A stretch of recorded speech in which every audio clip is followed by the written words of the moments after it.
kami akan mempresentasikan materi yang berjudul Strategi Layout. Selamat menyaksikan. Baiklah, di sini saya akan menjelaskan tentang pengertian layout atau tata letak.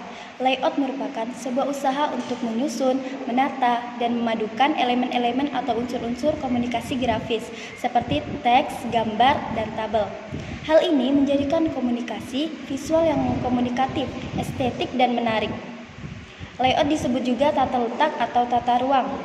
Adapun plan layout merupakan suatu keputusan yang menyangkut penyusunan fasilitas operasi secara teratur dan efisien, yang mencakup desain atau konfigurasi dari bagian-bagian pusat kerja dan peralatan yang mengacu pada proses produksi, yaitu seperti proses input, proses dan output, baik yang ada di dalam bangunan maupun di luar, sehingga kegiatan operasi berjalan dengan lancar.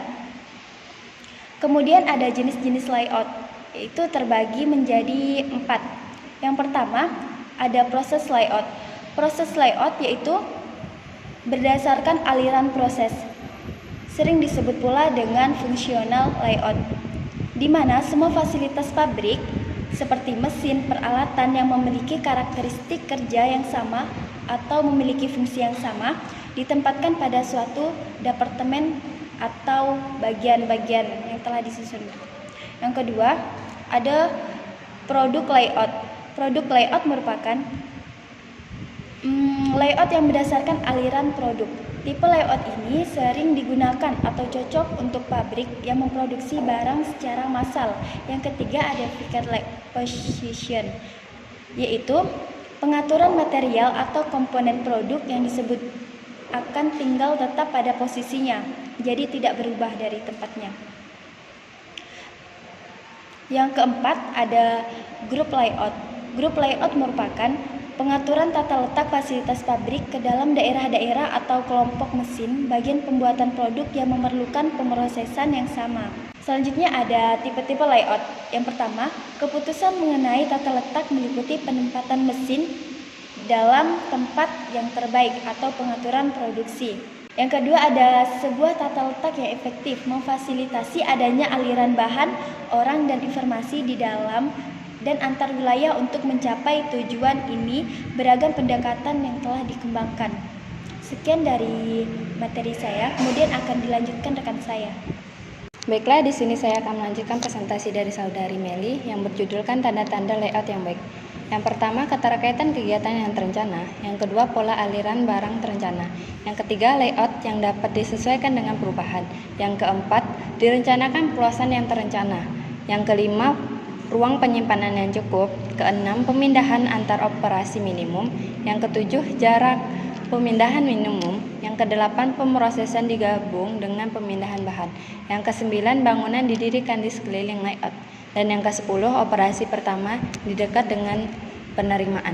Tujuan layout yaitu ingin dicapai dalam perencanaan tata letak fasilitas pabrik pada dasarnya adalah untuk meminimumkan biaya atau meningkatkan efisiensi dalam pengaturan segala fasilitas produksi dan area kerja. Kemudian secara rinci tujuan tata letak sebagai berikut. Yang pertama, menggunakan ruang yang tersedia seefektif mungkin, meminimumkan jarak angkut dan biaya penanganan bahan. Yang ketiga, penciptaan keseimbangan dalam proses produksi. Yang keempat, penyederhanaan proses produksi. Yang kelima, mendorong semangat dan efektivitas kerja karyawan. Yang keenam, menjaga keselamatan kerja dan barang-barang yang sedang diproses. Selanjutnya, pendekatan layout. Yang pertama, tata letak dengan posisi tetap. Baiklah, selanjutnya pendekatan layout. Yang pertama, tata letak dengan posisi tetap atau bisa disebut fixed layout, yaitu tata letak dengan posisi tetap memenuhi persyaratan tata letak untuk proses yang besar dan memakan tempat. Yang kedua, tata letak yang berorientasi pada proses. Yang ketiga, tata letak yang berorientasi pada produk. Yang keempat, tata letak untuk kantor. Dan yang kelima, tata letak untuk retail. Yang keenam, tata letak untuk gudang dan penyimpanan. Dan yang ketujuh, tata letak hibrid atau gabungan antara fungsional layout dengan line layout.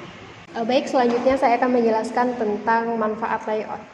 Di sini ada beberapa manfaat layout. Yang pertama yaitu bisa meningkatkan jumlah produksi. Kenapa? Karena ketika proses produksi ini berjalan lancar akan berimbas pada output yang besar dan juga biaya dan tenaga kerja serta mesin yang digunakan akan minimum. Kemudian manfaat yang kedua yaitu akan mengurangi waktu tunggu. Nah, maksudnya di sini terjadinya keseimbangan beban dan waktu antara mesin yang satu dengan mesin lainnya. Selain itu akan dapat mengurangi penumpukan bahan dalam proses dan waktu tunggu.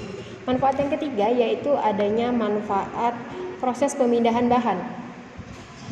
Pada sebagian besar proses produksi, bahan baku akan lebih sering dipindahkan jika dibandingkan dengan tenaga kerja, mesin maupun peralatan produksi yang lainnya. Kemudian manfaat yang keempat, adanya penghematan penggunaan ruangan. Kenapa? Karena hemat ruang ini tidak terjadi penumpukan material dalam proses dan jarak antara masing-masing mesin berlebihan sehingga akan menambah luas bangunan yang tidak dibutuhkan. Kemudian selanjutnya ada efisiensi penggunaan fasilitas. Suatu tata letak fasilitas pabrik yang terencana secara baik dapat menciptakan pendayagunaan elemen produksi seperti tenaga kerja maupun peralatan yang lain secara lebih efektif dan efisien. Kemudian manfaat selanjutnya yaitu akan memproses waktu proses.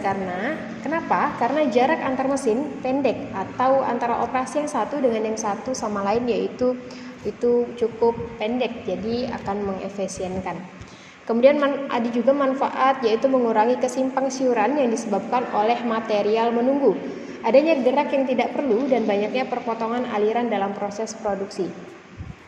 Selanjutnya yaitu kita akan membahas tentang pentingnya strategi layout.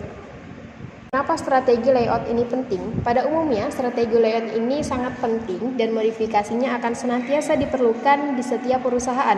Kebutuhan memodifikasi itu disebabkan oleh beberapa faktor. Faktor yang pertama yaitu terjadinya perubahan desain produk secara terus-menerus. Kemudian faktor yang kedua yaitu adanya perubahan volume permintaan. Dan faktor yang ketiga, kemungkinan penggantian fasilitas agar selalu baru atau up to date. Dengan adanya perkembangan teknologi yang cepat dan kemunduran kemampuan alat secara teknis, kita harus senantiasa up to date. Faktor yang keempat, adanya penambahan produk baru. Faktor yang kelima, adanya kondisi lingkungan kerja yang tidak memuaskan. Faktor selanjutnya yaitu adanya resiko kecelakaan kerja dalam proses produksi. Kemudian kebutuhan akan penghematan kebutuhan biaya. Intinya yaitu ada mendukung pergeseran atau perluasan lokasi pasar produk perusahaan. Nah, demikianlah yang dapat saya sampaikan terkait manfaat dan pentingnya strategi layout. Terima kasih. Berikut adalah bukti nyata betapa pentingnya strategi layout.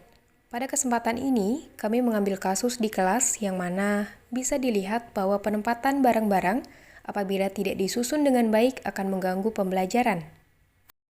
Dan gambar selanjutnya membuktikan bahwa penempatan barang-barang yang baik akan mempermudah berlangsungnya kegiatan pembelajaran. Baiklah, di sini kami akan menjawab pertanyaan dari hasil diskusi minggu kemarin. Pertanyaan yang pertama, mengapa perusahaan perlu untuk mempertimbangkan strategi tata letak layout? Baiklah, di sini saya akan menjawab pertanyaan tersebut.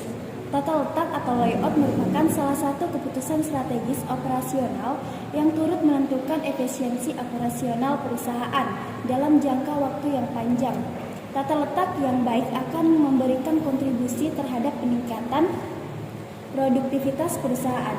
Jadi, tata letak atau strategi layout ini sangat berpengaruh dalam sebuah perusahaan. Baik, pertanyaan yang kedua, apakah keuntungan yang bisa didapatkan apabila perusahaan bisa melakukan pengaturan tata letak fasilitasnya dengan baik? Baiklah, saya akan menjawab dari pertanyaan tersebut. Keuntungan yang diperoleh dari pengaturan tata letak berdasarkan aliran produksi yaitu sebagai berikut. Yang pertama, pemindahan materi tidak mengalami kendala karena jarak yang berdekatan. Yang kedua, waktu produksi relatif lebih cepat. Dan yang ketiga, lintasan produksi yang telah diseimbangkan akan mengurangi work-in process. Baiklah, dari hasil diskusi atau hasil presentasi